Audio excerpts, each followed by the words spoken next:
सूर्यपुत्र कर्ण महाभारत के एक बहुत ही खास पात्र थे। कर्ण को न केवल उनके पराक्रम बल्कि उनके दानवीर होने के लिए आज भी जाना जाता है। ऐसा माना जाता है कि उनसे बड़ा कोई और दानी नहीं हुआ। भगवान श्री कृष्ण खुद भी कर्ण को सबसे बड़ा दानी मानते थे, लेकिन ये बात अर्जुन को पसंद नहीं थी।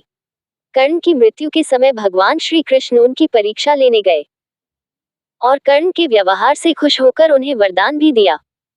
मृत्यु के समय कर्ण से भिक्षा मांगने पहुंचे थे श्री कृष्ण भगवान।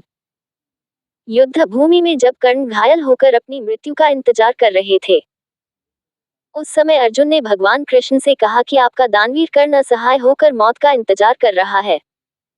इस पर श्री कृष्ण ने कहा कि कर्ण को उसकी वीरता और दानवीर होने के लिए हमेशा याद किया जाएगा। इस बात को सुनकर अर्जुन बोले कि वो सबसे बड़ा दानवीर कैसे हो सकता है। इस बात को साबित करने के लिए कृष्ण भगवान ब्राह्मण के भेष में पहुंचे और कर्ण को प्रणाम किया।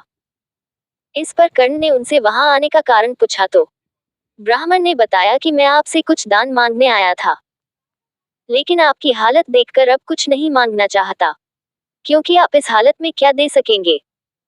ये सुनकर कर्ण ने पास पड़े पत्थर से अपने सोने के दांत तोड़कर ब्राह्मण को अर्पण कर दिए। इस दानवीरता से प्रसन्न होकर भगवान कृष्ण अपने वास्तविक रूप में आ गए और कर्ण को वरदान मांगने को कहा। कर्ण ने मांगे थे 3 वरदान।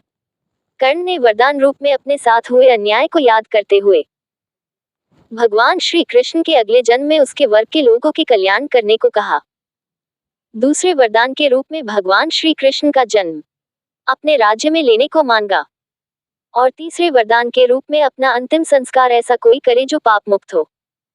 इसीलिए भगवान ने उनका अंतिम संस्कार अपने हाथों पर किया था।